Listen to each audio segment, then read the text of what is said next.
The radio crackled to life at 10:47 p.m., cutting through the humid Atlanta night like a blade through silk. Unit 47. We have a 1091 at the old Riverside Warehouse District. Possible drug activity. Requesting K9 support. Officer Sarah Collins pressed the transmit button on her shoulder radio, her green eyes scanning the darkened street ahead. Unit 47 responding. ETA 7 minutes. Beside her in the passenger seat of the police SUV, Max shifted his weight, ears perked forward. The 6-year-old Belgian Malinois could sense the change in Sarah's energy, the subtle tightening of her grip on the steering wheel, the barely perceptible shift in her breathing pattern. After 6 years together, they were more than partners. They were extensions of each other. Sarah reached over and scratched behind Max's ears, a ritual they developed before every operation. "Ready to work, boy?" Max's response was a low, focused whine. Not anxiety, but anticipation. Pure, controlled readiness. The Riverside District had once been Atlanta's industrial heart, a maze of warehouses and processing plants that hummed with legitimate commerce. Now it was a graveyard of rusted metal and broken dreams, the perfect hiding place for the city's criminal element.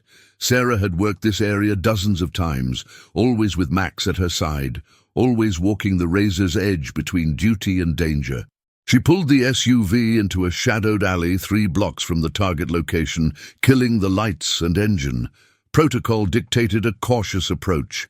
The last thing she needed was to announce her arrival to whoever was inside that warehouse. "Unit 47 on scene," she whispered into the radio. "Beginning approach with K9. "Copy that, 47. Backup is en route. ETA 12 minutes. 12 minutes.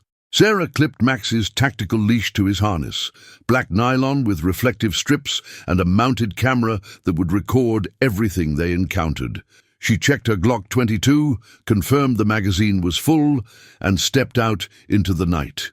The air was thick with the smell of oil, rust, and something else, something organic and wrong. Max's nostrils flared as he caught the scent, his body going rigid with focus.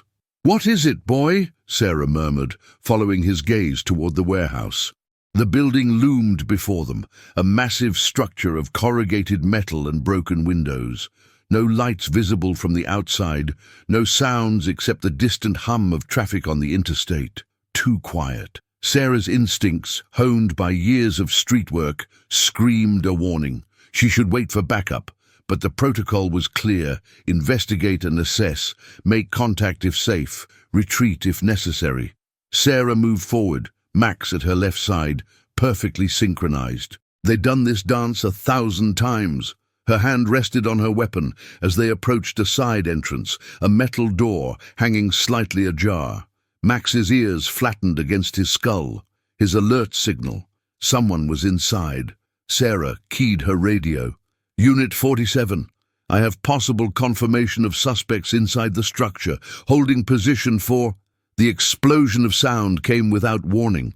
The metal door beside them erupted in a shower of sparks as bullets tore through it, the staccato rhythm of automatic weapons fire shattering the night. Sarah dove left, Max already moving with her, both of them rolling behind a concrete barrier as the air above them turned into a storm of lead and death. "Shots fired! Shots fired!" Sarah screamed into her radio, her voice barely audible over the gunfire. "Officer under fire at Riverside Warehouse. Multiple shooters. I need backup now." She drew her weapon, her mind racing through tactical options even as adrenaline flooded her system. The shooting came from at least 3 different positions. The doorway, a second-floor window, and somewhere to her right. They'd been waiting for her. This wasn't a drug deal gone wrong. This was a trap. Max pressed against her leg, not in fear, but in solidarity, waiting for her command. Sarah blind-fired twice around the barrier, buying herself seconds to think. The warehouse district was a maze. If she could reach the SUV, she could call for air support, get out of the kill zone. But that meant crossing 30 yards of open ground with no cover. The radio crackled with panicked voices. "All units! Officer needs assistance! Riverside Warehouse! En route! 3 minutes out!" 3 minutes might as well be 3 hours. The gunfire intensified, bullets chewing through the concrete barrier. Chips of stone stung Sarah's face. She looked down at Max, saw the absolute trust in his dark eyes, and made her decision. "Max, seek!" The Malinois exploded into motion, a black and tan missile streaking toward the right flank, where one of the shooters had positioned himself. Sarah used the distraction to sprint left, firing controlled pairs toward the warehouse door, forcing the shooters to take cover. She heard a scream. Max had found his target. The distinctive sound of tearing fabric and a man's agonized cry told her everything she needed to know. One down. But that left at least two more, and now she was separated from her partner. Sarah reached a cluster of old oil drums, took cover, and tried to locate Max. She could hear him snarling, the sound of a struggle. Then silence. Her heart stopped. "Max!" The response came in the form of renewed gunfire, this time converging on her position. They knew where she was. The oil drums wouldn't hold for long. Sarah's mind worked through the math. 2 shooters, maybe 3. Unknown weapons, likely automatic rifles based on the rate of fire. She had 13 rounds left in her Glock and 2 spare magazines. No backup for at least 2 more minutes. She was going to die here. The thought came with surprising clarity, not as panic, but as cold fact. She'd accepted this possibility the day she pinned on the badge. What she couldn't accept was dying without knowing if Max was okay. A shadow moved in her peripheral vision, one of the shooters trying to flank her. Sarah pivoted and fired 3 rounds. The figure dropped, but the movement had exposed her position. Bullets stitched across the ground inches from her feet, forcing her to scramble backward. Her boot caught on a piece of rebar, and she went down hard, the impact driving the air from her lungs. The gunfire stopped. Sarah looked up to see a figure emerge from the warehouse, silhouetted against the faint light from inside. He held an AR-15, the barrel still smoking. Behind him, 2 more men appeared, weapons raised.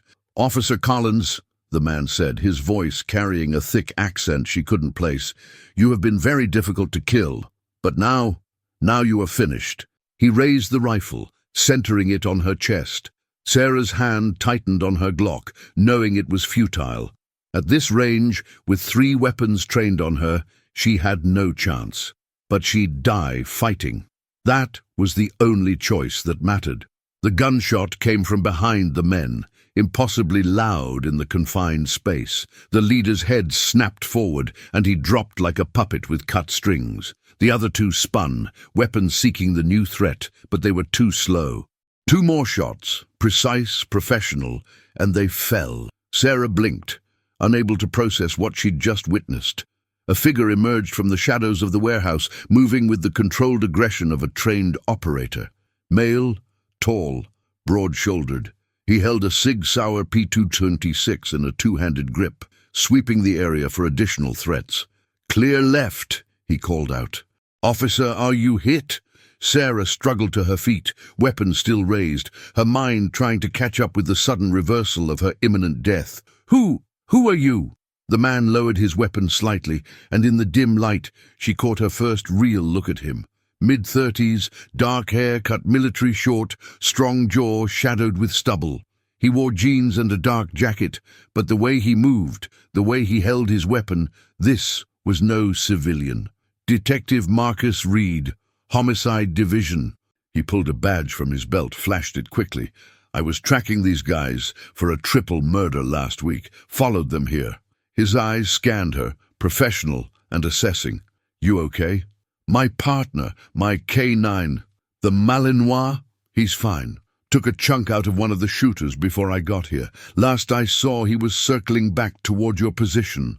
As if summoned by the words, Max appeared from behind a stack of pallets, moving with the controlled purpose that meant he was in full tactical mode. He went straight to Sarah, pressing against her leg, and only then did she realize she was shaking. "Good boy," she whispered, her hand finding his head. "Good boy." Marcus approached slowly, his weapon now holstered. Up close, she could see the intensity in his eyes. Dark brown, almost black in the dim light. There was intelligence there and something else, recognition perhaps, or interest. "You're lucky I was here," he said quietly. "That was a professional hit. They weren't trying to arrest you. They wanted you dead." Sarah's training reasserted itself, pushing past the adrenaline crash. "We need to secure the scene. Call for CSI and—" "Already done." Marcus tilted his head toward the warehouse. "I called it in before I made my move. Backup should be here any second." As if on cue, the night erupted with sirens and flashing lights. Police vehicles converged on the warehouse from 3 directions, officers pouring out with weapons drawn. Sarah holstered her Glock and attached Max's leash, her hands still trembling slightly. She'd been in firefights before, had faced down armed suspects more times than she could count. But this was different.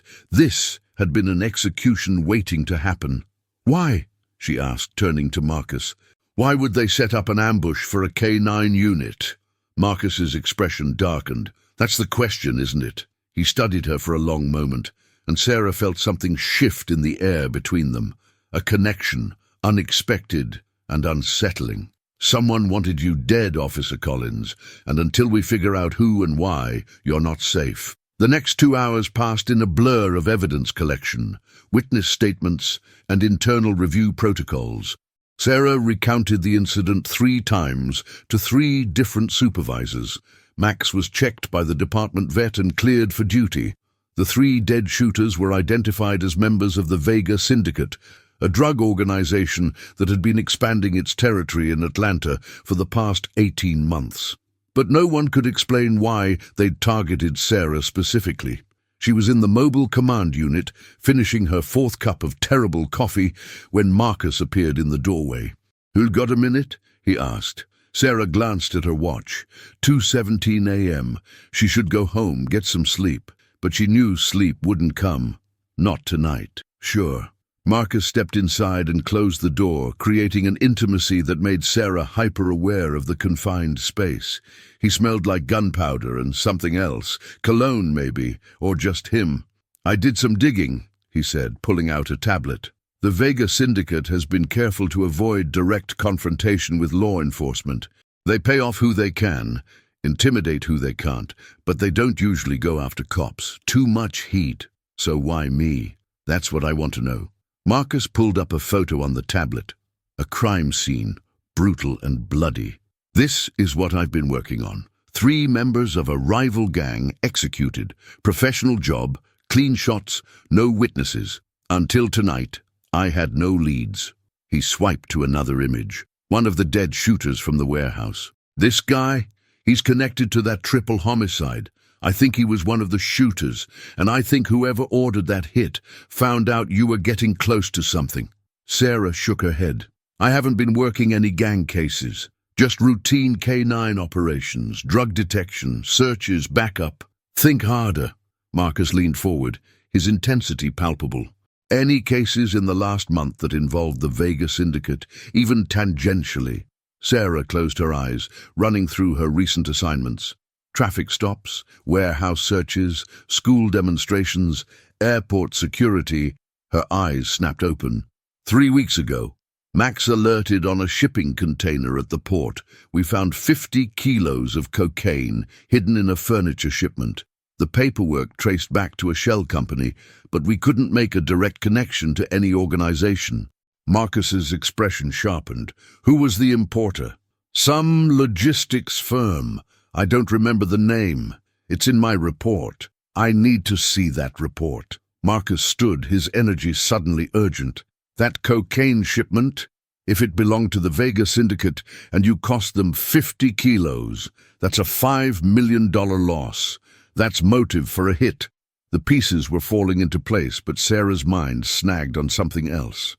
"How did you know I'd be at that warehouse tonight?" Marcus paused, then met her eyes directly. "I didn't.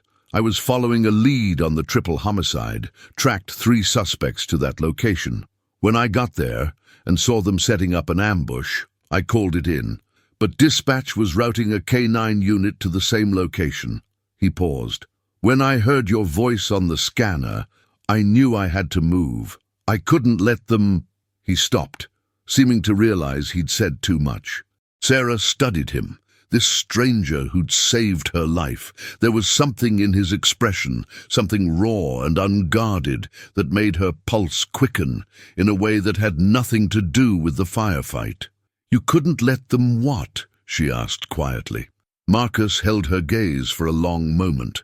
Then he smiled, a slow, devastating expression that transformed his entire face. "I couldn't let them kill someone who clearly knows how to handle herself in a fight." To Brice, he headed for the door, then paused. "Get some rest, Officer Collins. Tomorrow we figure out who wants you dead, and we make them regret it." He left, and Sarah sat alone in the command unit, Marcus's words echoing in her mind. Beside her, Max pressed his nose into her palm, a reminder that she wasn't truly alone. She scratched his ears, finding comfort in his solid presence. But as she looked at the closed door where Marcus had disappeared, Sarah felt something she hadn't experienced in years, a flutter of possibility, dangerous and intoxicating. The night had changed everything. The question was, what came next? Sarah woke to Max's cold nose pressed against her cheek and sunlight streaming through her bedroom window. For a moment, she lay still, her body registering the aches and bruises from the previous night before her mind caught up. Then it all came flooding back. The ambush, the gunfire, Marcus Reid emerging from the shadows like some avenging angel. She groaned and rolled over, checking her phone. 9:23 a.m. 6 missed calls from the precinct, 3 text messages from her captain, and 1 notification she didn't recognize. The unknown message was short. "Coffee. We need to talk." "Mimsa." Sarah stared at the screen, her thumb hovering over the reply button. Marcus Reid had her personal number. When had that happened? Then she remembered the command unit, the exchange of contact information for the investigation, professional courtesy, nothing more. So why did her pulse quicken when she typed back, "Where?" The response came within seconds. "Java Point on Peachtree. 30 minutes?" Sarah showered quickly, her mind already running through the implications of working with Marcus. Homicide detectives didn't typically collaborate with K9 units, not unless the case warranted it. But if Marcus was right, if the Vega Syndicate had targeted her specifically, then this was bigger than a routine drug bust. She dressed in civilian clothes, jeans, a dark green Henley that brought out her eyes, and her leather jacket. Her service weapon went into its holster at her hip, concealed but accessible. Max watched her preparations with interest, his tail wagging slowly. "You're coming too," she told him, clipping on his off-duty collar. "Something tells me this isn't a social call." Java Point was a cop hangout, the kind of place where uniforms mingled with suits and everyone understood the unspoken rule about not discussing cases where civilians could overhear. Sarah arrived to find Marcus already seated at a corner booth, 2 cups of coffee waiting on the table. He stood when he saw her, a gesture that seemed old-fashioned and oddly charming. He'd cleaned up since last night, fresh clothes, clean-shaven, though the shadows under his eyes suggested he'd slept about as well as she had.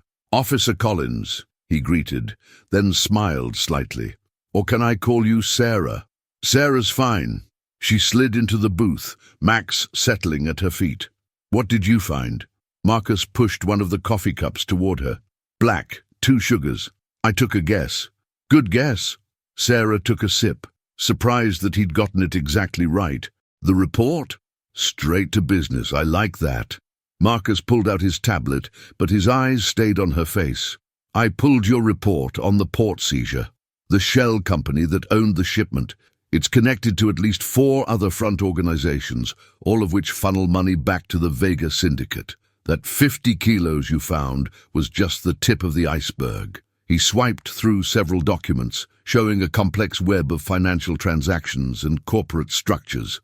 Sarah leaned forward, studying the data. The scope was staggering. Millions of dollars, dozens of businesses, a network that stretched from Atlanta to Miami to Mexico City. "This is organized crime at the highest level," she murmured. "How long have you been building this case?" 8 months. The triple homicide I mentioned, that was the syndicate cleaning house, eliminating rivals who tried to muscle in on their territory. I've been trying to find a crack in their organization, something I could use to bring down the whole operation. Marcus's expression hardened. Then you stumbled into the middle of it. So the ambush was revenge for the cocaine seizure, yes. But also a message. The Vega Syndicate doesn't forgive, and they don't forget. They wanted to make an example of you. Sarah absorbed this, the coffee suddenly bitter in her mouth. She'd known police work was dangerous, had accepted that risk years ago, but this was different. This was personal. "What's your next move?" she asked. Marcus leaned back, studying her with those intense dark eyes. "That depends." "On what?" "On whether you want to help me take them down."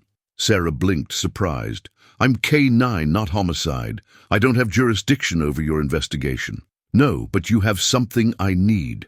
Marcus gestured to Max, who had been lying quietly under the table. "That dog's nose. The Vega Syndicate moves product constantly. Cocaine, heroin, fentanyl. If we can track their distribution network, find their stash houses, we can build a case that'll bring down the whole organization. But I need a K9 unit for that. I need you." The way he said it, "I need you," sent an unexpected shiver down Sarah's spine. She covered it by taking another sip of coffee, buying time to think. "This would require approval from my captain. Joint task force protocols, paperwork, already in motion." Marcus smiled, and Sarah realized he'd been 3 steps ahead this entire time. "I spoke with Captain Morrison this morning. He's agreed to temporarily assign you to my investigation, provided you're willing. Something about you being on administrative leave anyway after last night's incident. Standard procedure after an officer-involved shooting," Sarah said automatically, though her mind was racing. Marcus had moved fast, too fast. This felt planned, calculated, like he'd been waiting for an excuse to bring her into his case. "Why me?" she asked bluntly. "There are other K9 units. Why specifically request me?" Marcus was quiet for a moment, his expression unreadable. Then he leaned forward, his elbows on the table, bringing him into her personal space. "Because last night, I watched you face down 3 armed men without hesitation. Because your dog is the best trained Malinois I've ever seen. Because your report on that cocaine seizure showed attention to detail and investigative instinct that most patrol officers don't have." He paused, his eyes locked on hers. "And because someone tried to kill you, Sarah. That makes this personal for you too. I want someone who's invested, someone who won't quit when things get dangerous." "Things are already dangerous," Sarah pointed out. "They're going to get worse." Marcus didn't blink, didn't look away. "The Vega Syndicate knows you survived last night. They know I was there, which means they'll come after both of us. We can wait for them to make the next move, or we can go on the offensive." It was the smart play, Sarah knew. Reactive policing got you killed. But working with Marcus meant spending time with him, and something about the detective unsettled her in ways that had nothing to do with the case. Max stirred under the table, pressing his head against her leg. The contact grounded her, reminded her why she'd become a cop in the first place, to make a difference, to protect people who couldn't protect themselves. "Okay," she said, "I'm in, but we do this by the book. No cowboy moves, no unnecessary risks. We build a solid case that'll hold up in court." Marcus grinned, the expression transforming his whole face from intense to devastating. "Yes, ma'am, though I should warn you, my definition of unnecessary risks might be different from yours." Despite herself, Sarah felt her lips twitch into a smile. "Great. I'm partnering with a reckless adrenaline junkie. I prefer results-oriented investigator." Marcus stood, dropping cash on the table for the coffee. "Come on, I want to show you something." They took Marcus's car, a nondescript grey sedan that screamed unmarked police vehicle, despite the lack of official markings. Max settled in the back seat, his head between the front seats, alert and watchful. Marcus drove with controlled aggression, navigating Atlanta traffic with the ease of someone who knew every shortcut and back alley. Sarah found herself studying him in profile. The strong line of his jaw, the way his hands gripped the steering wheel, the focus in his expression. "See something interesting?" Marcus asked without looking at her, amusement in his voice. Sarah felt heat rise in her cheeks and immediately redirected her attention out the window. Just wondering where we're going. West side. There's a warehouse I've been surveilling for the past 2 weeks.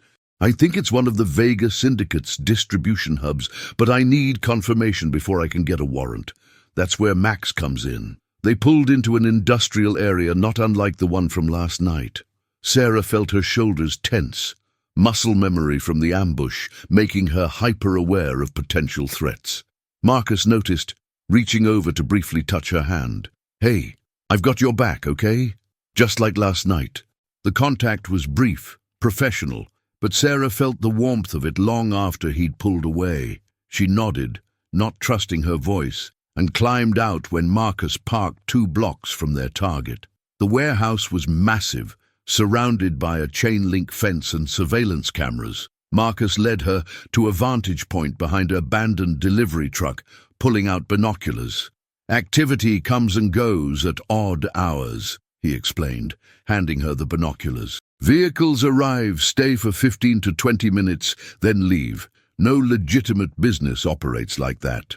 Sarah scanned the building, noting the security measures, the lack of windows, the single entrance on the north side. "You want Max to confirm drugs inside?" "If possible, but we need to be smart about it. If they spot us, we lose the element of surprise." Sarah considered the problem, her mind shifting into tactical mode. Max can work from a distance if the wind is right. "We circle around to the east side, downwind from the loading dock. If there are drugs inside and they're moving product, Max will alert." "Won't they see him?" Sarah smiled. "Watch." She led Marcus on a wide circle around the warehouse, Max at her heel. The Malinois moved silently, his training evident in every controlled step. When they reached the optimal position, Sarah gave Max the hand signal for seek.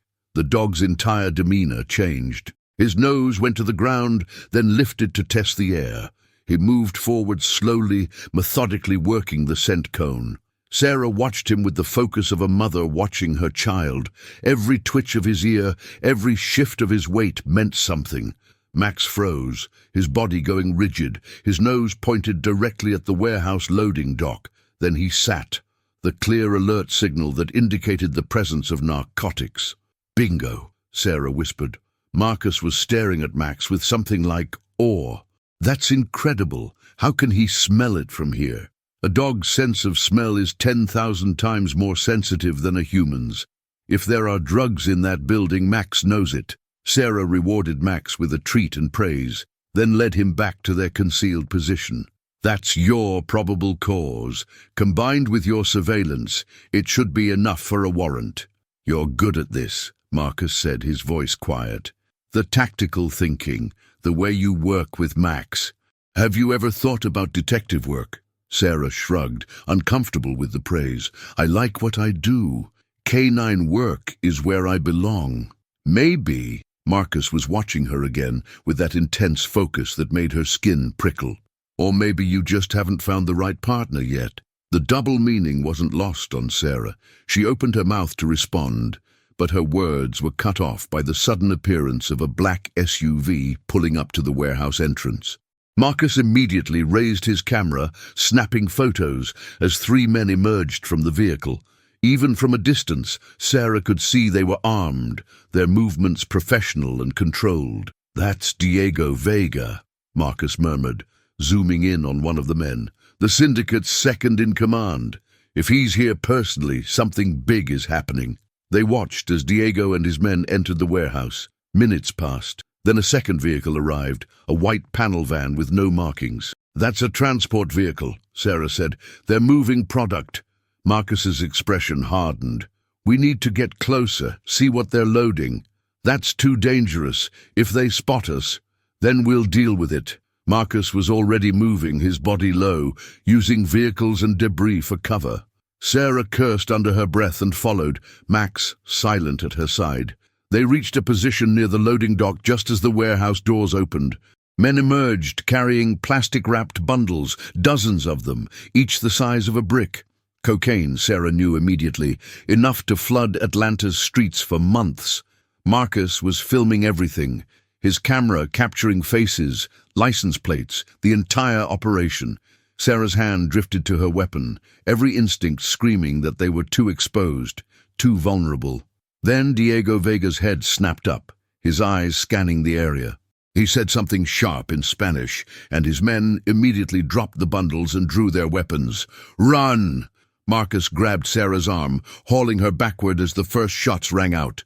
They sprinted for Marcus's car, bullets chewing up the pavement around them. Max ran alongside Sarah, his training keeping him focused despite the chaos. Marcus returned fire, his shots forcing the gunmen to take cover, buying them precious seconds. Sarah dove into the passenger seat as Marcus gunned the engine, the sedan fishtailing as he accelerated away from the warehouse. More gunshots, the rear window spiderwebbing as a bullet punched through.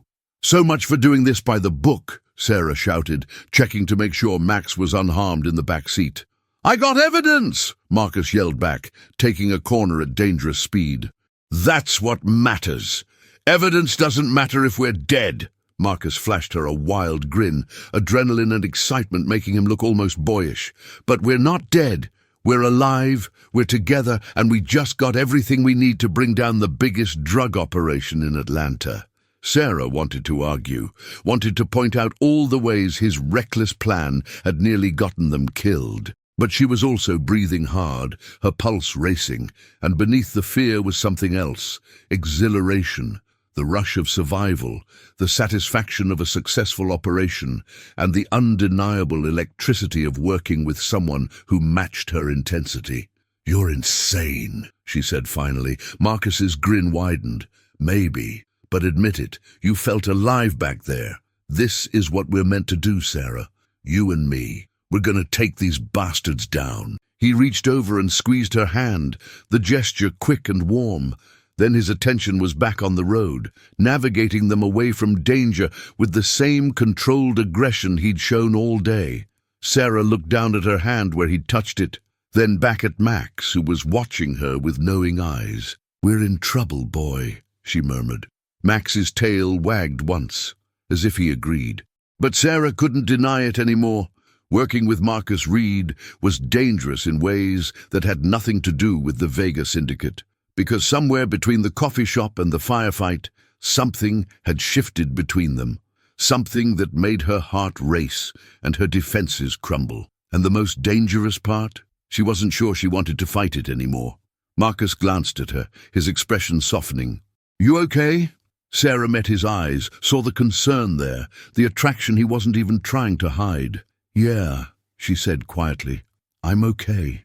But as they drove through Atlanta's streets, the sun beginning to set on a day that had changed everything, Sarah knew that nothing would be simple from this moment forward. The case, the danger, and the growing connection between her and Marcus. It was all tangled together now, inseparable and inevitable. She just hoped they'd both survive what came next. The safe house was nothing special. A two-bedroom apartment in Buckhead with reinforced doors and windows that didn't appear on any official police department roster. Marcus had brought Sarah and Max here after their narrow escape from the warehouse, insisting it was too dangerous for her to go home. "They saw us," he'd said, his voice brooking no argument. "Diego Vega knows what you look like now. Until we move on the warrant, you're a target." Sarah had wanted to protest, to maintain her independence and her life. But one look at Max, still panting from their escape, had changed her mind. It wasn't just her safety at stake anymore. Now, 3 hours later, she stood at the apartment window watching the Atlanta skyline glitter in the gathering dusk. Behind her, Marcus worked at a laptop, organizing the evidence they'd gathered. Max lay between them, his head on his paws, his eyes tracking both humans with calm vigilance. "The photos are good," Marcus said, breaking the silence. "Clear faces, license plates, the cocaine bundles. Combined with Max's alert, we've got enough for a warrant. Judge Morrison will sign off by tomorrow morning." Sarah turned from the window. "And then what? We hit the warehouse with SWAT, arrest everyone we find, and hope that takes down the whole organization. It's a start." Marcus closed the laptop, his expression thoughtful. "But you're right. Diego Vega wasn't at that warehouse by accident. Something bigger is happening. If we move too soon, we might catch the foot soldiers, but miss the real players. So we wait. We wait. Marcus stood, stretching muscles clearly stiff from tension. And we stay alive long enough to see this through. He moved to the kitchen, pulling out takeout menus. You like Thai food? There's a place nearby that delivers. The domesticity of the moment was jarring after the violence of the day. Sarah found herself acutely aware of the intimate space they now shared, the forced proximity that came with protective custody. Marcus had shed his jacket, his shoulder holster visible over a dark grey t-shirt that did nothing to hide his athletic build. "Thai is fine," Sarah said, her voice steadier than she felt. While Marcus ordered food, Sarah took Max into the second bedroom, the one Marcus had designated as hers. The dog immediately explored the space, checking corners and under furniture with professional thoroughness before settling on the rug beside the bed. Sarah sat beside him, running her fingers through his soft fur. "What do you think, boy? Can we trust him?" Max looked up at her with those intelligent dark eyes, and Sarah could swear she saw approval there. The Malinois had been trained to detect danger, to alert to threats. If Marcus posed any risk, Max would have shown signs. Instead, the dog had been relaxed around the detective, accepting his presence with unusual ease. "You like him," Sarah murmured. "I can tell." A soft knock on the doorframe made her look up. Marcus stood there, backlit by the hallway light, his expression gentle. "Food will be here in 30 minutes. I wanted to make sure you had everything you need. There are towels in the bathroom, extra clothes in the closet if you want something more comfortable than jeans." "Thank you." Sarah stood, suddenly conscious of the bedroom setting, the bed between them. "Marcus, this is a lot. The case, the danger, staying here. I'm not used to needing protection." Marcus stepped into the room, closing some of the distance between them, but stopping before it became inappropriate. "I know. You're used to being the protector, the one who runs toward danger instead of away from it. But right now, the smartest move is to stay off the grid. Let them think they've scared us off while we build our case. And if they come here, then we deal with it. Together."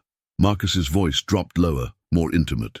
"I meant what I said earlier, Sarah. I've got your back. Whatever happens next, you're not facing it alone." The words settled over her like a physical touch, warm and reassuring and terrifying all at once. Sarah had spent 6 years building walls, keeping people at a professional distance, trusting only Max with her true self. But Marcus was slipping past those defenses with dangerous ease. "Why?" she asked quietly. "Why do you care so much about what happens to me?" Marcus held her gaze, and in his eyes she saw honesty that took her breath away. "Because from the moment I saw you in that command unit last night, something clicked. I've worked with a lot of cops, Sarah. Good cops, brave cops. But you're different. There's something about the way you move through the world, the way you think, the way you love that dog like family. I recognized it because I'm the same way. All in, no half measures." He took another step closer, close enough that Sarah could smell his cologne, feel the heat radiating from his body. "I'm not good at playing games or pretending I don't feel things," Marcus continued. "So I'm going to be straight with you. This thing between us, I feel it. I know you feel it too. And yeah, the timing is terrible and the situation is complicated, but I've learned that you don't get second chances in this job. When something real comes along, you grab it." Sarah's heart was pounding so hard she was certain Marcus could hear it. Every instinct told her to retreat, to protect herself, to maintain professional boundaries. But another part of her, the part that had been lonely for so long, wanted to step forward, to close the remaining distance, to see what would happen if she let herself be vulnerable. "Marcus," she started, but was interrupted by the doorbell. "Food's here."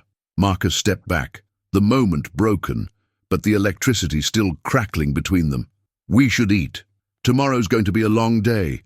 He left, and Sarah released a breath she didn't know she'd been holding. Max whined softly, pressing against her leg. "I know," she told him. "I know." Dinner was surprisingly comfortable. Marcus ordered enough Thai food to feed 4 people, and they ate sitting on the floor with cartons spread between them. Max received his own portion, plain chicken and rice that Sarah had made Marcus promise was safe for dogs. They talked about everything except the case and the confession that hung between them. Marcus told her about growing up in Athens, Georgia, about his father who'd been a cop and his mother who'd been a teacher, about joining the army straight out of high school, serving 2 tours in Afghanistan, and coming home to find police work was the only thing that made sense anymore. Sarah found herself opening up in return, sharing stories about her childhood in rural North Carolina, about the summer she'd volunteered at an animal shelter and fallen in love with working dogs, about the academy, her first assignment, the day she'd met Max and known immediately they were meant to be partners. 6 years is a long partnership, Marcus observed, scratching Max behind the ears. The dog had migrated to Marcus's side during dinner, drawn by the detective's calm energy and strategic sharing of chicken. What happens when he retires? Sarah's chest tightened at the thought.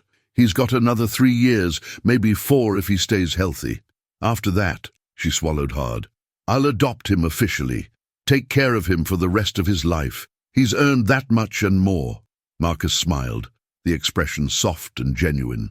You're going to be one of those crazy dog people with a house full of retired police dogs, aren't you? Maybe. Sarah found herself smiling back. Is that a problem? Not even a little bit.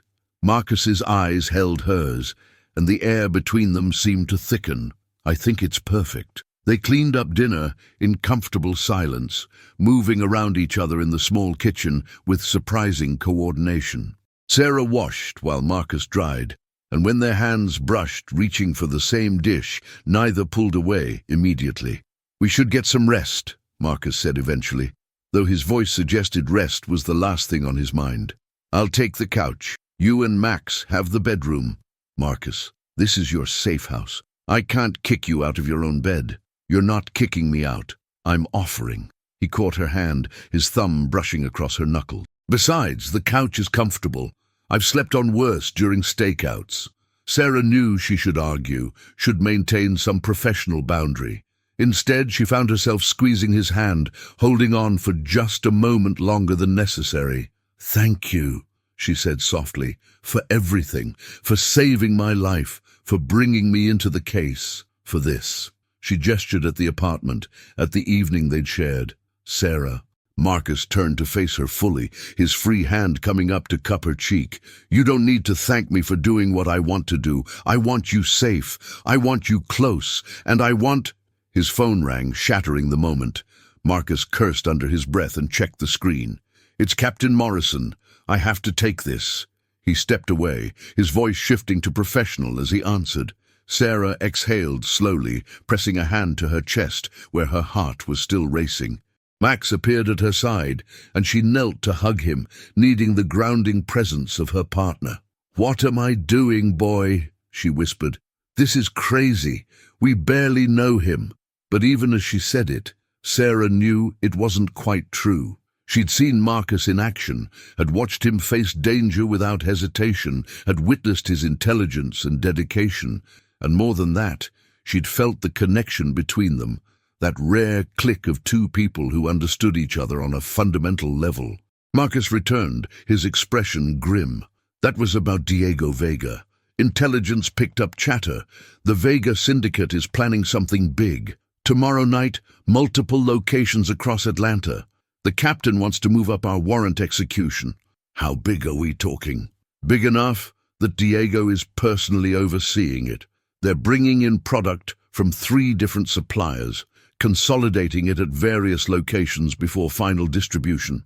Marcus ran a hand through his hair, his frustration evident. If we hit just the warehouse we surveilled, we'll miss the majority of the operation. Sarah's mind raced through tactical possibilities. You need multiple teams hitting multiple locations simultaneously. Exactly, which means coordinating with SWAT, DEA, and probably the FBI. It's going to be a massive operation. Marcus met her eyes. And it's going to be dangerous. I want you there. I need Max's nose to confirm which locations have product. But Sarah, if you want to sit this one out, I'll understand. The offer was genuine, but Sarah saw the hope in his eyes, the unspoken plea for her to stay, to see this through with him, and she realized she wanted to, not just for the case, but for him. "We're in," she said firmly. "Max and I don't quit. You should know that by now." Marcus's smile was brilliant, transforming his entire face. "I do know that. I just needed to hear you say it." He glanced at his watch. "Captain wants us in his office at 0600 for operational briefing. That gives us about 7 hours to sleep. Then we should try." Sarah started toward the bedroom, then paused. "Marcus, that thing you said earlier about grabbing something real when you find it."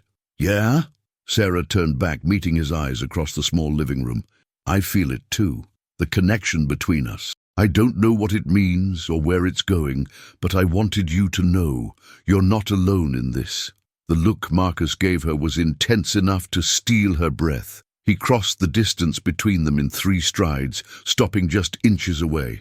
His hand came up to her face again, his touch gentle despite the calluses on his palm.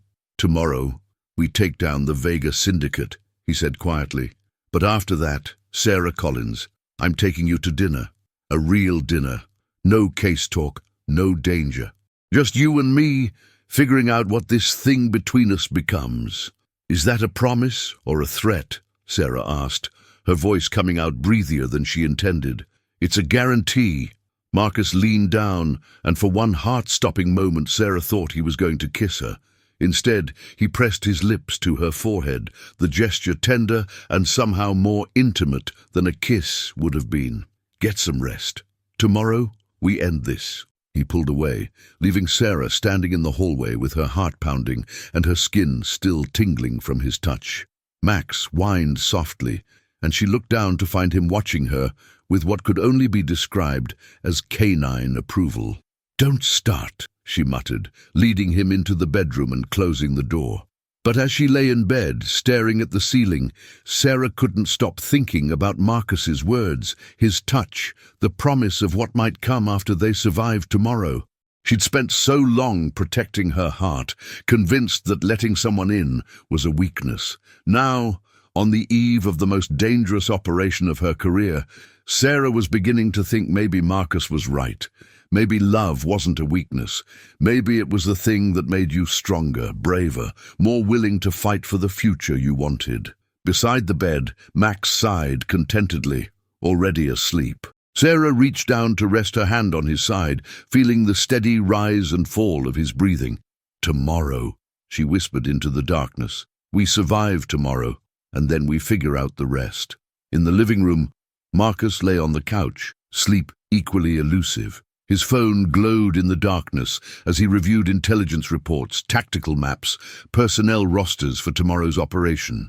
Everything had to be perfect. One mistake, one missed detail, and people would die. But even as he worked, Marcus's thoughts kept drifting to the woman sleeping in the next room, to the way Sarah's eyes had softened when she'd admitted she felt the connection too, to the promise of the future they might build together, if they survived what was coming. Marcus had learned in Afghanistan that you didn't wait for the perfect moment to live your life. You seized every opportunity, every chance at happiness, because tomorrow might never come. And Sarah Collins, brave, beautiful, damaged and whole all at once, was an opportunity he had no intention of missing. He just had to keep her alive long enough to prove it. Tomorrow would be chaos. Tomorrow would be violence and danger and the kind of high-stakes police work that either made careers or ended lives. But tomorrow, if everything went according to plan, they'd break the Vega Syndicate's hold on Atlanta. And then, God willing, they'd have the chance to discover what came next.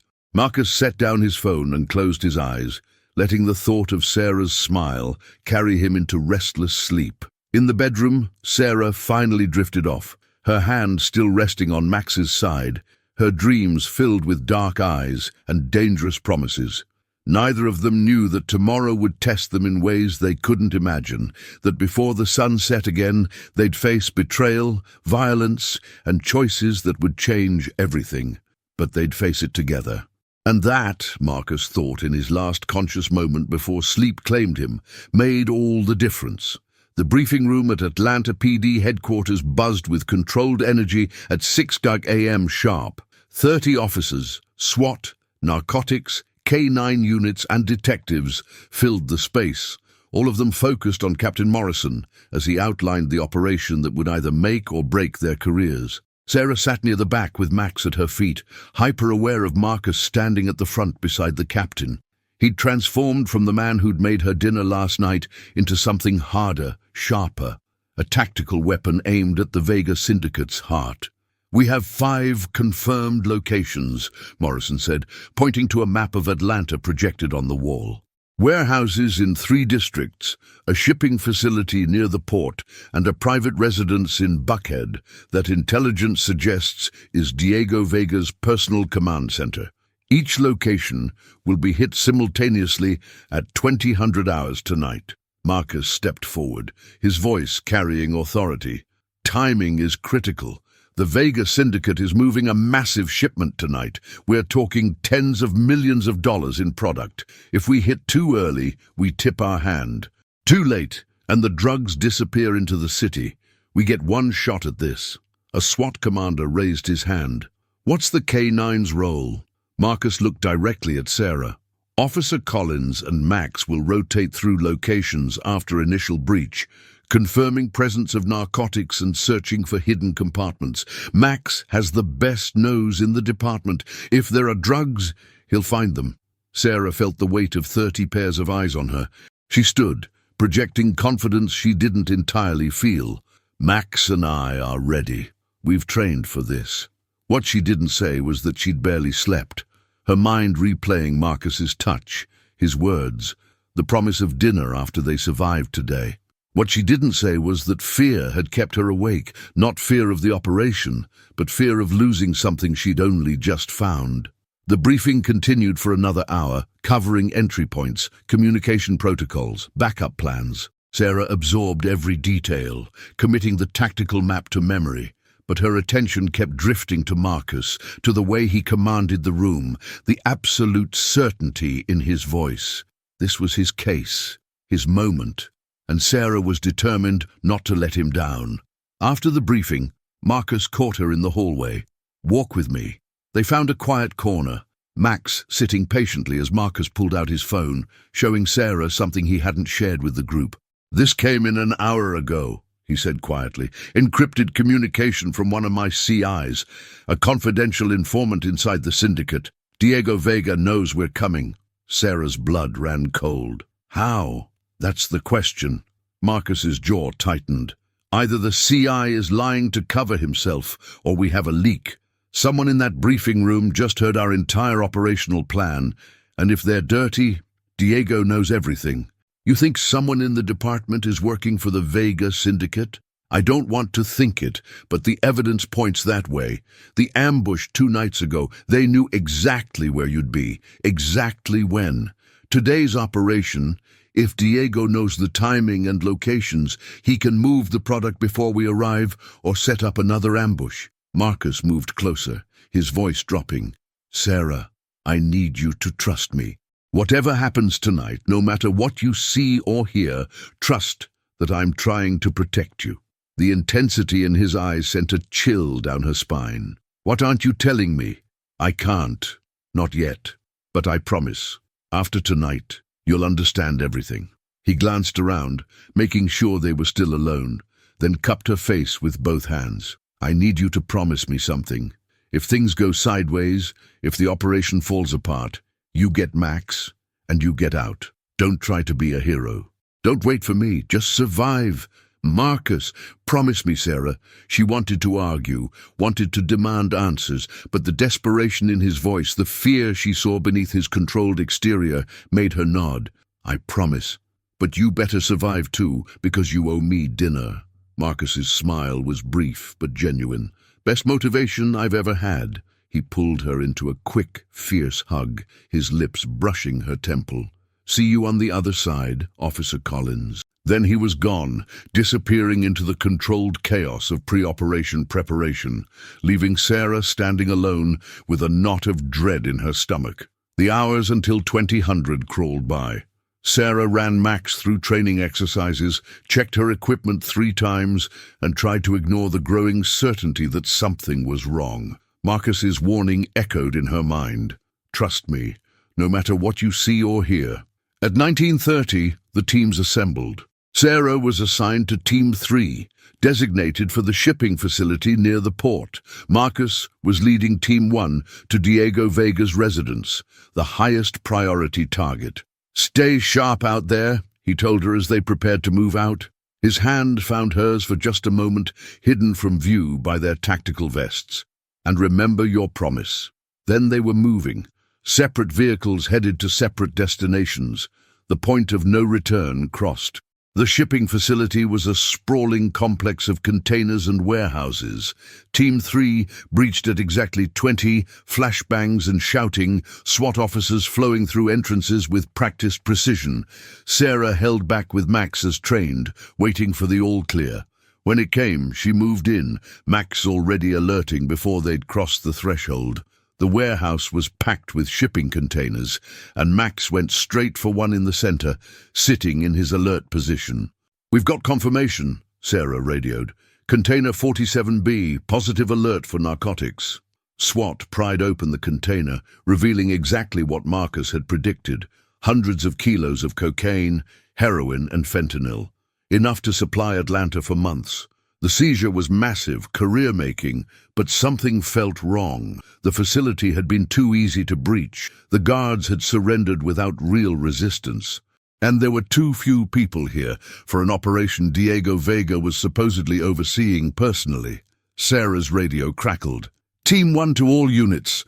Target residence is empty. Repeat, Diego Vega is not at primary location. No suspects, no product. Location is abandoned." Her heart sank. Marcus had been wrong. Or, Team 5 reporting. Warehouse Alpha is clear. No suspects. Minimal product. Team 4. Warehouse Beta is the same. A few guards, but nothing like the intelligence suggested. Sarah's mind raced. 5 locations, but only her team had found significant product. Diego had known. He'd moved everything except the one shipment he could afford to lose, consolidating his forces somewhere else, somewhere the police weren't looking. "Max, seek!" Sarah commanded, suddenly desperate to find something, anything that would explain the discrepancy. The Malinois moved through the warehouse, nose working. He alerted on 2 more containers, both packed with drugs. But then he did something unusual. He kept searching, moving past the obvious targets toward the back of the facility. Sarah followed, trusting Max's instincts. He led her to what looked like an ordinary office, barely more than a closet. But Max was insistent, scratching at a filing cabinet. Sarah opened it, finding nothing but old shipping manifests. Then Max whined, his paw indicating something behind the cabinet. Sarah pulled it away from the wall, revealing a hidden panel. Behind the panel was a laptop, still powered on, connected to what looked like a secure server. The screen showed a live feed, multiple cameras, multiple locations. Sarah's blood ran cold as she recognized one of the feeds. It was the briefing room from this morning. Someone had been recording their operational planning session. "Officer Collins, what's your status?" The voice on the radio made her jump. Sarah grabbed the laptop, her mind racing. "Team 3 leader, I need to speak with Detective Reid immediately. It's urgent." "Reid is coordinating from command. I'll patch you through." Seconds that felt like hours passed. Then Marcus's voice, tight with tension. "Sarah, what is it?" "The operation is compromised. I found a laptop with surveillance feeds. Someone recorded our briefing. Diego knew everything because someone in the department is feeding him information." Sarah's voice dropped. "Marcus, this feels like a trap." Silence on the other end. Then, "Get out of there, now! Take Max and—" The explosion cut off his words. The shipping facility's lights died, plunging everything into darkness. Emergency lighting kicked in, bathing the warehouse in red. And then Sarah heard it. Gunfire, distant, but getting closer. "All units, we are under attack." Someone screamed over the radio. Multiple armed suspects. They came out of nowhere. Sarah ran for the exit, Max at her heels. But she'd only made it halfway when figures appeared in the doorway, men in tactical gear, weapons raised. Not police, the Vega Syndicate. She dove behind a forklift as bullets tore through the space where she'd been standing. Max snarled, ready to attack, but Sarah held him back. Against automatic weapons, even Max's training wouldn't be enough. Her radio was chaos, teams calling for backup, wounded officers, coordinated ambushes at multiple locations. Diego had turned their operation against them, using the leaked information to set a trap that would destroy the task force and eliminate his enemies in one move. Sarah's mind flashed to Marcus's words, "Trust me, no matter what." And suddenly she understood. He'd known about the leak, had suspected it. That's why he'd been so cryptic, so protective. She had to get this laptop to him. Whatever was on it could identify the traitor. Sarah moved through the warehouse, using containers for cover, Max silent and focused beside her. The gunmen were searching for her, their flashlights cutting through the darkness. She could hear them communicating in Spanish, coordinating their search. La policía con el perro. Find her. Diego wants her alive. Alive. That was somehow worse than wanting her dead. Sarah made it to a side exit, but 2 guards stood between her and freedom. She evaluated her options. 2 men with automatic rifles, her with a sidearm and a laptop she couldn't drop. The odds were impossible. Then Max growled, low and dangerous. "No," Sarah whispered. "Max, heal. We find another way." But the Malinois had made his decision. Before Sarah could stop him, Max launched himself at the nearest guard. 80 pounds of trained fury moving too fast to track. The guard screamed as Max's jaws found his arm, the rifle clattering away. The second guard swung his weapon toward Max. Sarah didn't think. She fired 3 times, sent a mass, and the guard dropped.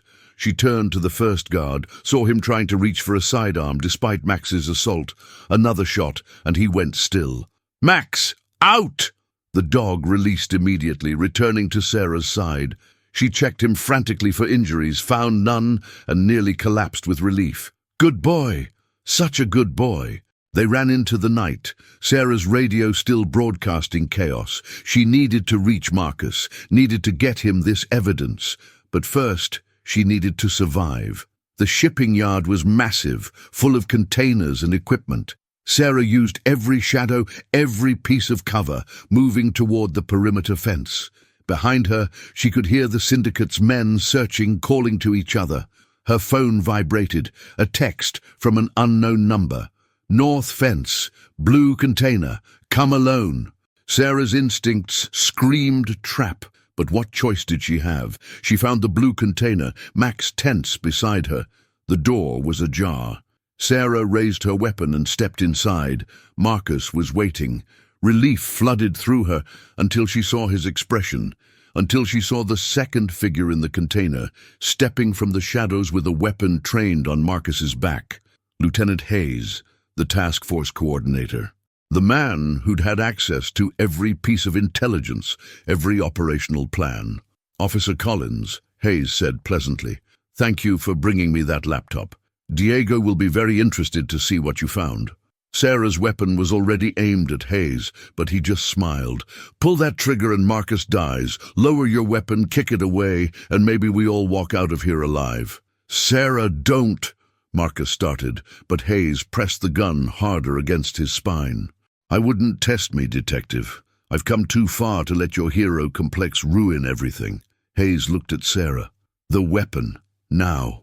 Sarah met Marcus's eyes, saw the fury and fear there, saw him mouthing one word, "Run." But she couldn't, not when it meant leaving him to die. She lowered her weapon slowly, began to set it on the ground. And as she did, Max moved. The Malinois had been trained for this, to recognize threats, to protect his handler. He launched himself at Hayes with a snarl that seemed to fill the entire container. Everything happened at once. Hayes fired, the shot deafening in the confined space. Marcus spun, grabbing for the weapon. Sarah scooped up her Glock and fired once, twice, 3 times. Hayes dropped. Marcus stood over him, breathing hard, blood soaking through his shirt from a graze wound. "You okay?" Sarah nodded, unable to speak, checking Max frantically. The dog was unharmed, already moving to Sarah's side. "Hayes was the leak," Marcus said, looking down at the body. "I've suspected for weeks, but I couldn't prove it. I was hoping tonight would force him to show his hand." "You used us as bait," Sarah said, the realization hitting her. "The whole operation. You knew it would be compromised." "I knew," Hayes would warn Diego, "but I was counting on Diego's arrogance, his need to eliminate everyone who threatened him." Marcus looked at her, his expression raw. "I'm sorry, I should have told you, but if Hayes suspected I knew, we'd all be dead." Sarah understood, even as anger and betrayal warred in her chest. "The laptop has everything, doesn't it? All the proof we need. If Hayes was recording our briefings, probably. But Sarah—" Marcus moved toward her, then stopped as she stepped back. "Sarah, please, I was trying to protect you." "Dame, by lying to me, by using me without my knowledge." Sarah's voice shook. "I trusted you, Marcus. I thought we were partners." "We are partners. That's why I couldn't risk—" Gunfire erupted outside the container, cutting off his words. The radio crackled with urgent voices. Reinforcements had arrived. The Vega Syndicate forces were being pushed back. "We need to move," Marcus said. "Get that laptop to command. Make sure Hayes's evidence is preserved." Sarah looked at him. This man who'd saved her life, who'd promised her dinner, who'd just revealed he was willing to manipulate her for the sake of the mission. Everything felt tangled, complex, impossible to pass in the middle of a war zone. "After this," she said quietly, "after this we're going to talk about trust, about what partnership really means." "After this," Marcus agreed. "I'll tell you everything. No more secrets." They moved out together, Max between them, each step taking them closer to the end of the operation and the beginning of something neither of them could yet name. Above them, sirens wailed as Atlanta PD descended on the shipping facility. The night was far from over, but as Sarah ran through smoke and chaos, the laptop clutched against her chest and Marcus at her side, she knew one thing with absolute certainty. Whatever came next, whatever they had to face, they'd do it together. Because despite the lies, despite the manipulation, despite everything, when it mattered most, Marcus Reid had chosen to protect her, and Sarah Collins never forgot who had her back when it counted. The aftermath of the operation stretched into the early morning hours. The shipping facility had become a crime scene of epic proportions. 17 Vega Syndicate members arrested, 4 dead, including Lieutenant Hayes, and enough narcotics seized to fill an evidence warehouse. But the real victory was the laptop Sarah had discovered, its encrypted files now being cracked by the FBI's cyber division. Sarah sat in a conference room at headquarters, giving her statement to Internal Affairs for the 3rd time. Max lay beside her chair, exhausted but alert. Through the glass wall, she could see Marcus in another room, his wounded shoulder bandaged, his face drawn with fatigue as he answered questions about Hayes's betrayal. They hadn't spoken since the shipping facility. There hadn't been time, the chaos of securing the scene, the flood of federal agents, the media circus that erupted when word got out that a high-ranking police lieutenant had been working for a drug cartel. Sarah had been swept into the bureaucratic machine of post-operation protocols, and Marcus had disappeared into meetings with the chief and the mayor. Now, at 4:47 a.m., she was finally released. A detective she didn't know told her to go home, get some rest, report back for debriefing at noon. But Sarah's home was still considered compromised, and the safe house felt empty without Marcus's presence. She was standing in the parking garage, trying to decide where to go, when she heard footsteps behind her. "Sarah." She turned to find Marcus approaching, still wearing his tactical gear minus the vest, his shoulder bandage visible through his torn shirt. He looked like he'd been through a war, which she supposed he had. "How's the shoulder?" she asked, keeping her voice neutral. "Flesh wound. I've had worse." Marcus stopped a few feet away, maintaining a respectful distance. "Hayes is being processed as we speak. The laptop has evidence of 18 months of corruption, communications with Diego Vega, wire transfers, operational intelligence. It's enough to dismantle the entire Vega Syndicate and implicate half a dozen other dirty cops. That's good. Sarah bent to attach Max's leash, needing something to do with her hands. You got what you wanted. Sarah, don't. She straightened, meeting his eyes. I understand why you did it. I even agree it was the right tactical call. But that doesn't change the fact that you used me, Marcus. You knew I was walking into a trap, and you let me go anyway. Marcus flinched like she'd hit him. I had agents positioned throughout the facility. Backup ready to move the second things went wrong. You were never truly alone. Except I was. When those men were hunting me through that warehouse, when I thought Max might die protecting me, when I walked into that container not knowing if you were alive or dead, I was alone. Sarah's voice cracked, the emotion she'd been suppressing finally breaking through. You asked me to trust you, and I did. But trust goes both ways, Marcus. You're right. Marcus moved closer, his voice raw with emotion. You're absolutely right. I should have told you everything, should have trusted you with the truth. But Sarah, the thought of you getting hurt, of losing you before I even really had you, it made me crazy. I couldn't think straight. So you made decisions for me, decided what I could handle, what I needed to know.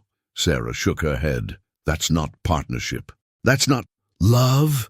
Marcus closed the remaining distance between them, his intensity overwhelming. Because that's what this is, Sarah. I know it's fast. I know it's complicated. But I fell for you the moment I saw you refuse to back down from those gunmen. When you stood there with your weapon raised, ready to die protecting your partner. And every moment since has just made it worse. Sarah's breath caught. Marcus, let me finish. Please. He reached out slowly, giving her time to pull away, and took her hands in his. You're right that I made decisions for you, that I let my fear override my judgment. And I'm sorry, truly sorry. But Sarah, I need you to understand something. I would do anything to keep you safe, anything, including making you hate me if it meant you survived. Tears burned in Sarah's eyes. I don't hate you. I wish I did, because it would be so much easier. But I don't. Then what do you feel? Marcus asked softly, his thumbs brushing across her knuckles.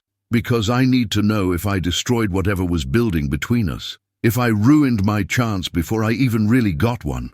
Sarah looked down at their joined hands, at Max sitting patiently beside them, at this man who'd saved her life multiple times and broken her trust in the same breath. Everything logical told her to walk away, to protect herself from future hurt.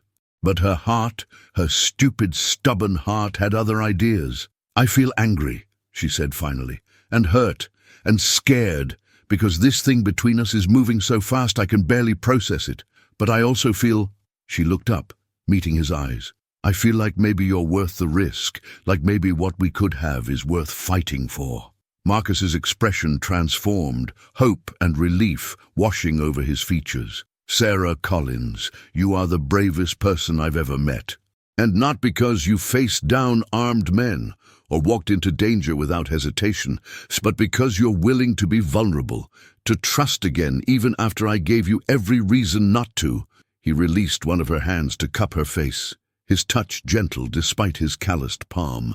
I meant what I said before. After this was over, I was taking you to dinner, a real date, just you and me.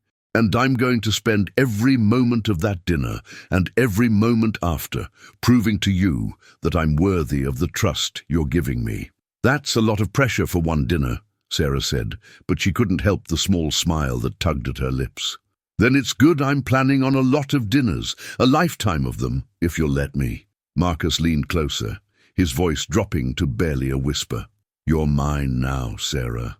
Not in the possessive, controlling way, but in the way that matters. You're in my heart, in my thoughts, in every plan I make for the future, and I'm yours, if you want me.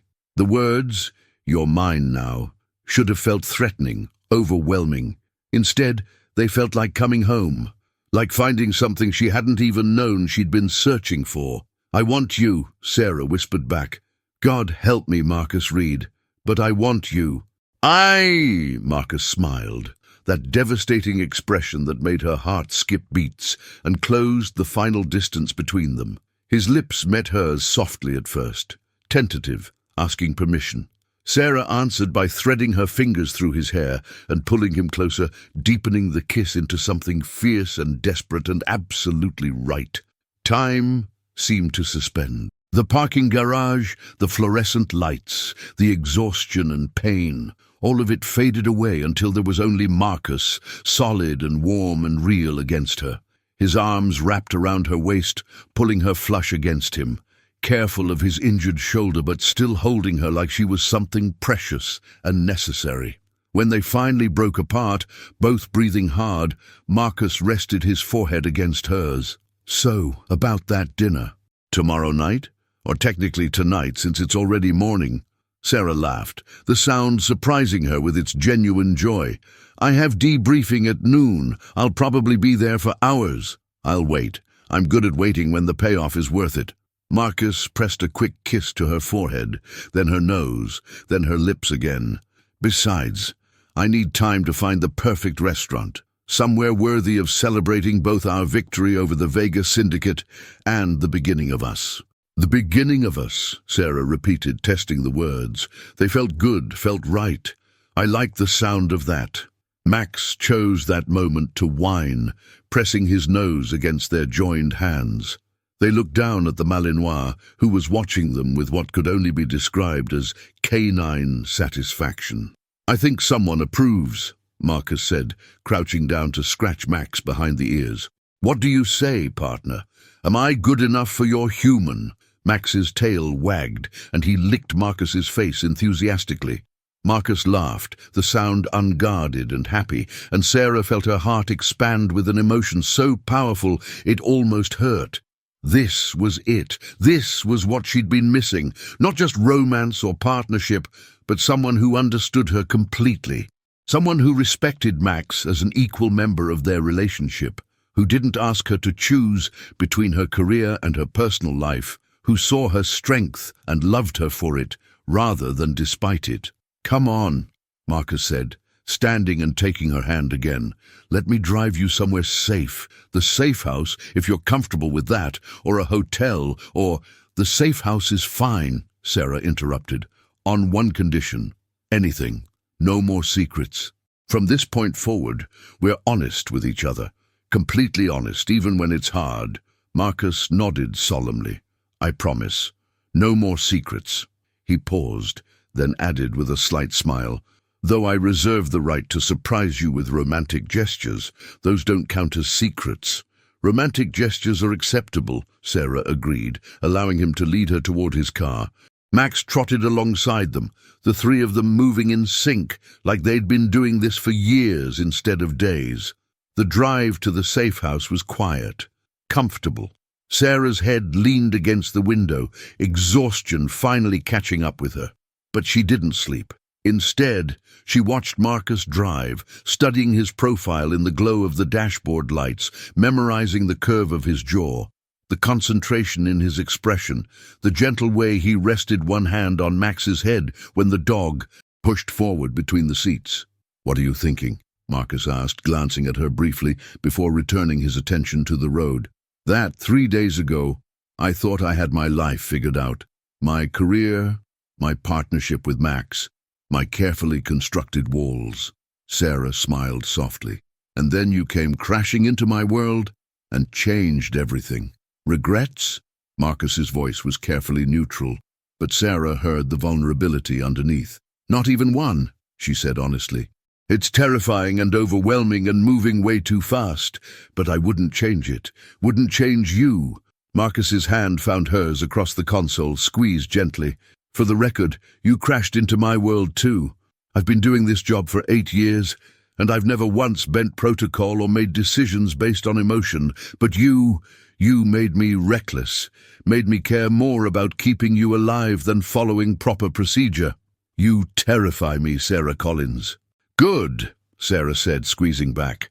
"Relationships should be a little terrifying, means they matter." They reached the safe house as the first hints of dawn colored the sky. Marcus parked, then came around to open Sarah's door. Another old-fashioned gesture that shouldn't have charmed her as much as it did. Inside the apartment, everything was exactly as they'd left it the morning before.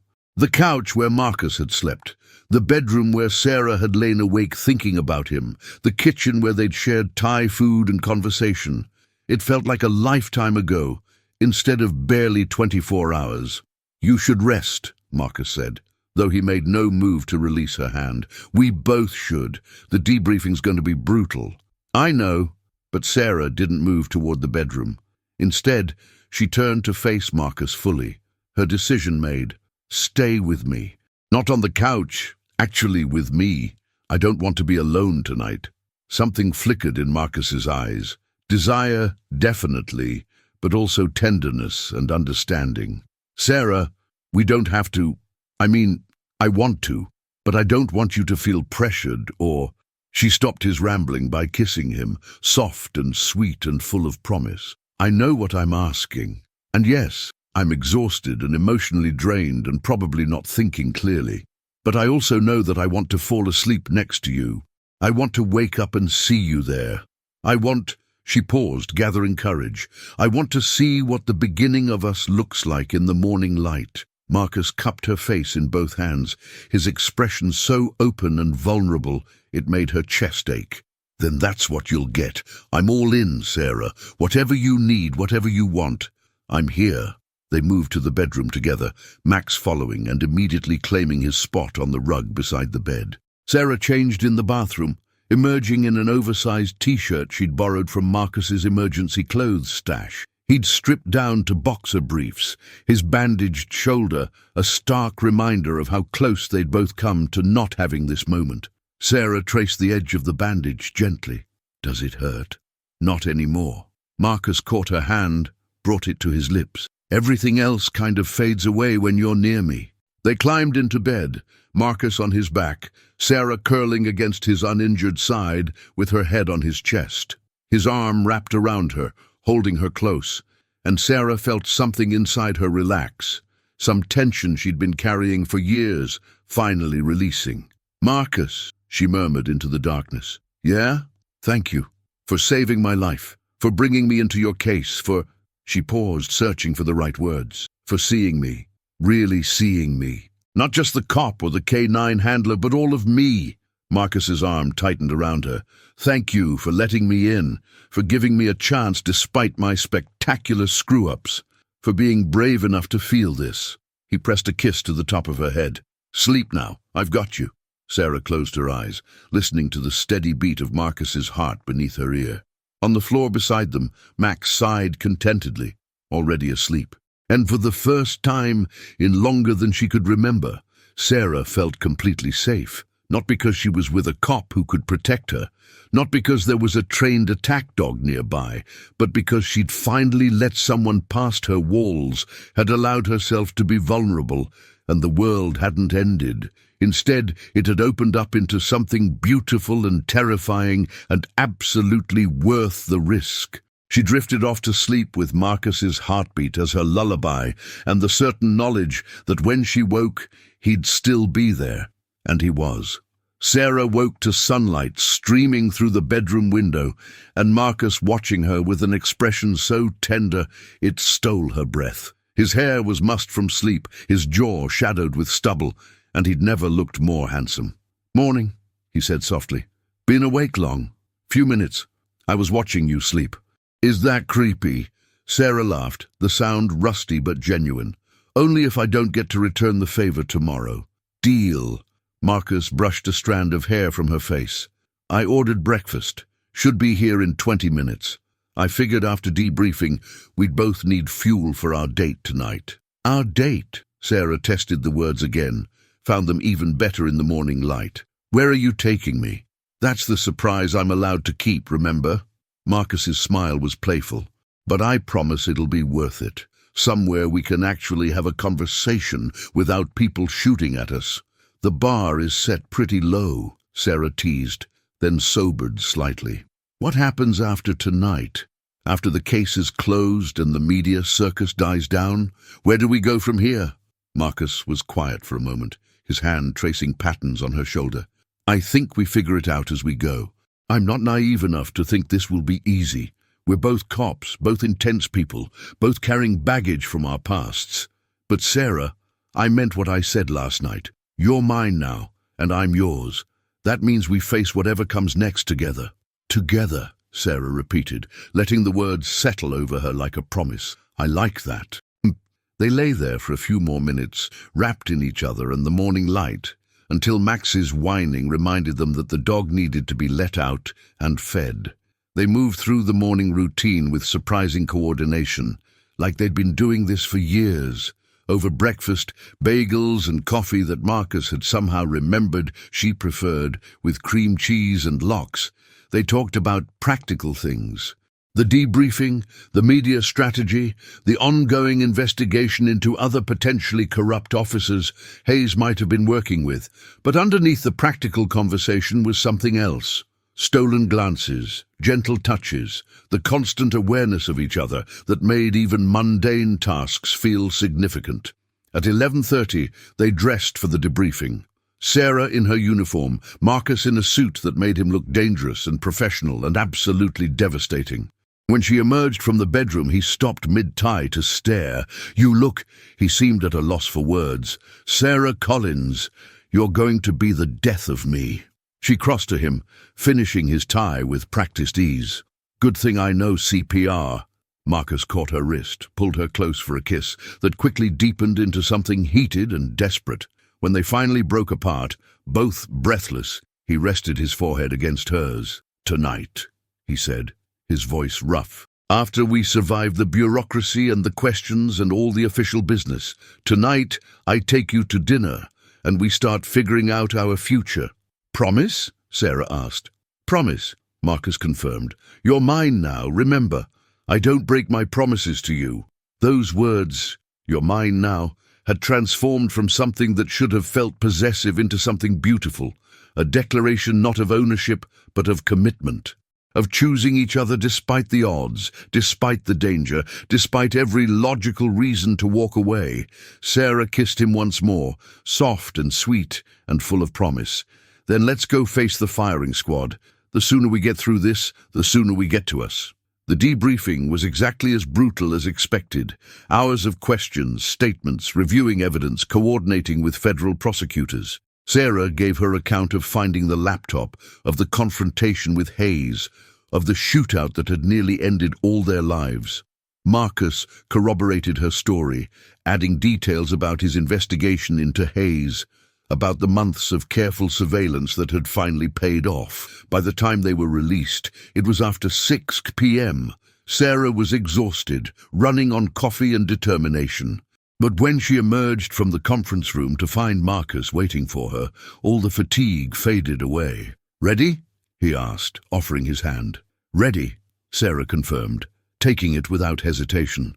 Marcus had chosen a restaurant in the Virginia Highland neighborhood, intimate, elegant, with outdoor seating, surrounded by fairy lights and climbing roses. It was romantic without being overly formal, the kind of place where cops could relax without feeling out of place. They talked about everything and nothing over wine and perfectly cooked steaks. Marcus told her about his time in Afghanistan, about the things he'd seen that had shaped him into the cop he'd become. Sarah shared stories about growing up in rural North Carolina, about the teacher who'd encouraged her to pursue law enforcement when everyone else had doubted. But mostly, they talked about the future, about what it meant to be two cops trying to build a relationship. About whether Sarah might want to transition to detective work, Marcus was already plotting ways to get her on his team permanently. About Max's retirement and what came after. About where they saw themselves in 5 years, 10 years, a lifetime. "I'm usually not this forward," Marcus admitted as they shared dessert, chocolate lava cake that was probably sinful. "Talking about lifetimes when we've known each other less than a week. But Sarah, I've learned not to waste time when I find something real. Life's too short, the job's too dangerous. So I'm going to be honest with you. I'm in this for the long haul. I'm talking about building something permanent, and I know that might be terrifying." "It is terrifying," Sarah interrupted, "but also exhilarating. I've spent 6 years keeping everyone at arm's length, convinced that letting someone in was a weakness. And then you showed up and proved me wrong. You showed me that vulnerability isn't weakness, it's strength, that trusting someone enough to let them see the real you, all of you, is the bravest thing you can do. She reached across the table, taking his hand. So yes, Marcus Reid, let's build something permanent. Let's see where this crazy, intense, probably ill-advised relationship takes us, because I'm all in too. Marcus's smile was brilliant, transforming his entire face. Best decision you've ever made, Officer Collins. Second best, Sarah corrected with a smile. First best was becoming Max's partner. I'll accept second place, Marcus conceded. Max earned that spot. They left the restaurant hours later, walking hand in hand through Atlanta's streets. The city that had nearly killed them both now felt like a place of possibility, of new beginnings. Marcus pulled Sarah close, his arm around her waist, and she leaned into him, feeling safe and cherished and absolutely certain she'd made the right choice. So, Marcus said as they reached his car, your place or mine, or I suppose technically the safe house. Your place, Sarah decided. I want to see where you live when you're not playing tactical mastermind. Marcus's apartment was exactly what she expected, clean but lived in, decorated with military memorabilia and photos of people she assumed were family. There was a bookshelf filled with detective novels and military histories, a punching bag in the corner, and a guitar case that suggested hidden talents. You play? Sarah asked, nodding at the guitar. Used to, in the army. Haven't picked it up in years, but I can't seem to get rid of it. Marcus moved behind her, his arms wrapping around her waist, pulling her back against his chest. Maybe I'll play for you sometime, when I'm trying to be romantic and impressive. Sarah turned in his arms, looking up at him. You don't need to try, Marcus. You already are. She kissed him, slow and deep and full of promise. Marcus responded immediately, his hands sliding up her back, holding her close. The kiss deepened, became more urgent, 6 days of tension and fear and desire, finally finding release. Sarah, Marcus murmured against her lips. Are you sure? We don't have to. I'm sure, she said firmly. I've never been more sure of anything. What followed was tender and passionate and absolutely right. Marcus treated her like she was precious, like she was something to be cherished, but also matched her intensity when she needed it. They learned each other's bodies with the same dedication they brought to their work, finding pleasure and connection and a sense of belonging that went deeper than physical desire. Afterward, lying tangled together in Marcus's bed, Sarah felt something settle in her chest, a sense of rightness, of being exactly where she belonged.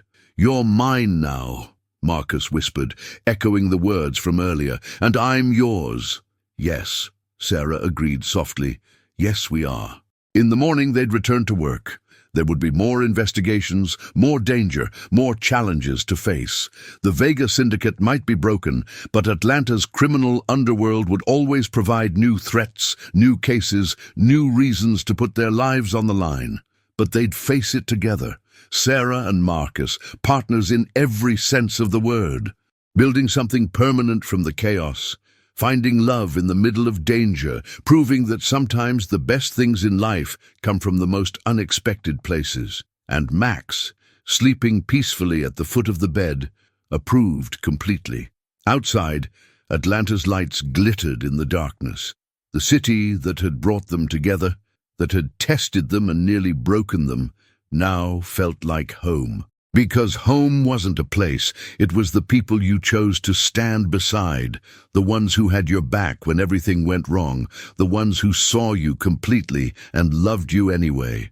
Sarah closed her eyes, Marcus's heartbeat steady beneath her ear, and smiled. She was his, he was hers, and that was just the beginning.